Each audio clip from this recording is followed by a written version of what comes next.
بسم اللہ الرحمن الرحیم۔ اعزاز العلماء حضرت مولانا محمد اعزاز علی صاحب نور اللہ مرقدہ نے اپنی کتاب نفحۃ العرب میں امام ابو الفرج اصفہانی رحمۃ اللہ علیہ کے حوالے سے ایک واقعہ بیان کیا ہے۔ یہ بہت ہی عبرت ناک اور سبق آموز واقعہ ہے ان حضرات کے لیے جو صاحب اقتدار ہیں، جو انتظام سنبھالنے والے ہیں، یا پھر کسی بھی قسم کے ذمہ دار افراد ہیں۔ تو ایسے لوگ اس واقعے کو سن کر اس سے عبرت لینے اور اس سے سبق لینے کی کوشش کریں۔ واقعہ یہ ہے کہ جب حضرت سکندر ذوالقرنین رحمۃ اللہ علیہ، جنہوں نے پوری دنیا کے اوپر حکومت کی اور قرآن مجید میں بھی ان کا ذکر ہے، تو انہوں نے جب مشرق اور مغرب کی مہم سے فراغت حاصل کی اور اپنے وطن واپس آئے تو انہوں نے ملک چین کا ارادہ کیا اور چین کی طرف متوجہ ہوئے اور چین کے مختلف شہروں کا سخت ترین محاصرہ کیا، اپنے جوانوں سے خوب محنت کرائی اور جب معاملہ فتح کے قریب آ گیا تو ایک آدمی جو انجانا تھا، اجنبی تھا، حضرت ذوالقرنین رحمۃ اللہ علیہ کے وفد کے اندر آ گیا اور آ کر کہنے لگا کہ مجھ کو بادشاہ سے ملنا ہے اور چین کے بادشاہ نے مجھ کو تمہارے پاس بھیجا ہے۔ تو چند سپاہی مل کر اس آدمی کو حضرت ذوالقرنین رحمۃ اللہ علیہ کے ٹھکانے پر لے آئے۔ وہ بیٹھے ہوئے تھے اپنے وزراء کے ساتھ۔ جب یہ آدمی گیا تو کہنے لگا کہ میں چین کے بادشاہ کا خاص آدمی ہوں اور اس نے مجھ کو آپ سے بات چیت کرنے کے لیے بھیجا ہے۔ تو ذوالقرنین رحمۃ اللہ علیہ نے پوچھا کہ کہو کیا کہنا ہے؟ تو اس نے کہا کہ مجھ کو تنہائی میں گفتگو کرنے کا حکم دیا گیا ہے۔ تو پھر ذوالقرنین رحمۃ اللہ علیہ کی طرف سے دو آدمی آئے اور انہوں نے اس آدمی کی تلاشی لی کہ اس کے اندر اس کے پاس کوئی ہتھیار تو نہیں یا پھر کوئی ایسا آلہ تو نہیں جس کی وجہ سے تنہائی میں موقع پا کر وہ بادشاہ کے اوپر حملہ کر دے۔ تو جب تلاشی لی گئی اس کے پاس سے کچھ سامان نہیں نکلا۔ جب اطمینان ہو گیا تو حضرت ذوالقرنین رحمۃ اللہ علیہ نے اپنے وزراء کو جانے کا حکم دیا۔ جب وہ چلے گئے تو اس آدمی نے کہا کہ میں بادشاہ کا فرستادہ اور آدمی نہیں ہوں بلکہ میں خود بادشاہ ہوں، اور میں آپ کے پاس اس لیے آیا ہوں کہ مجھ کو معلوم ہے کہ آپ نیک اور شریف آدمی ہیں، واقف کار ہیں، سارے معاملوں کو سمجھتے ہیں اور سمجھدار ہیں،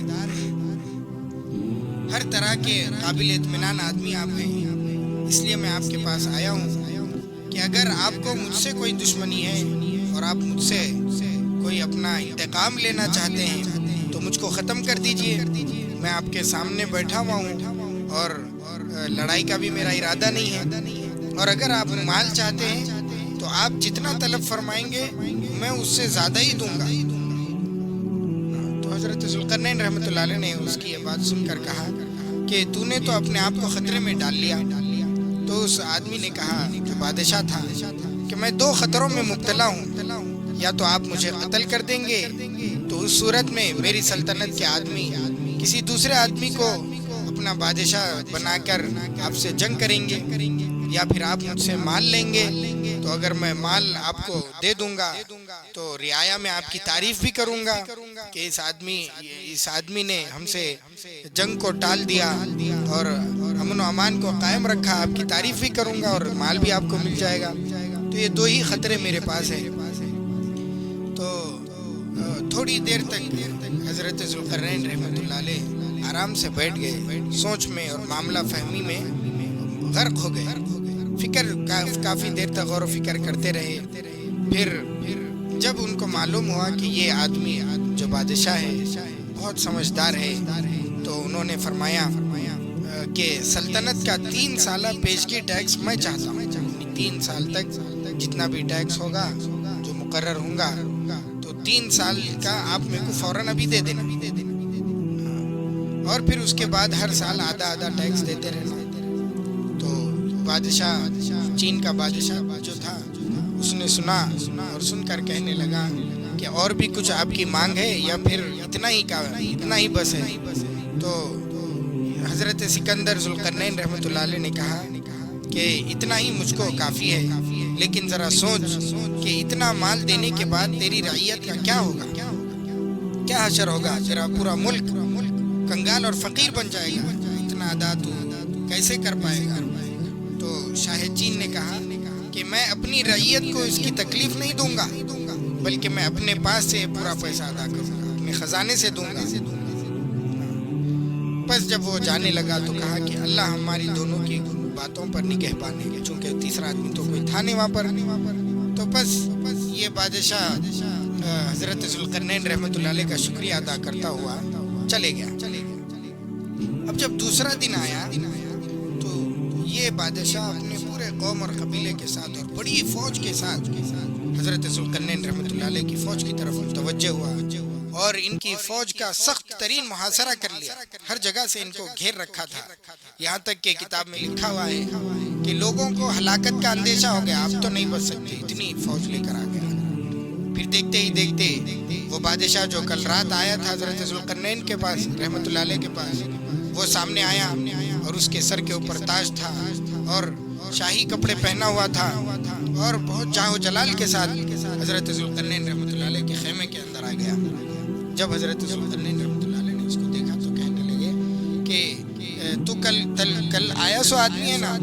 کہ جو دھوکہ دینے والا ہے، تو نے دھوکہ دیا۔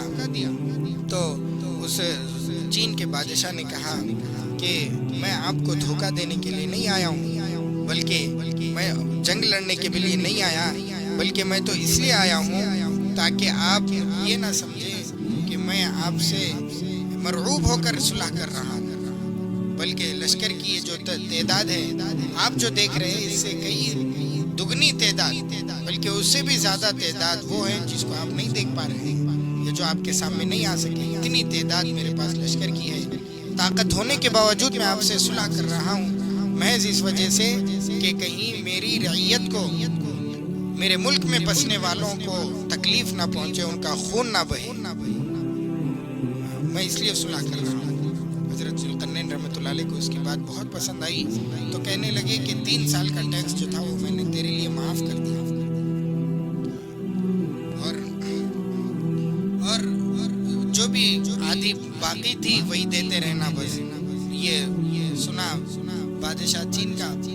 پھر واپس گیا اور بہت سارے تحفے تحائف حضرت ذوالقرنین رحمۃ اللہ علیہ کے پاس اس نے بھیجے۔ تو یہ ہے اپنی رعیت کی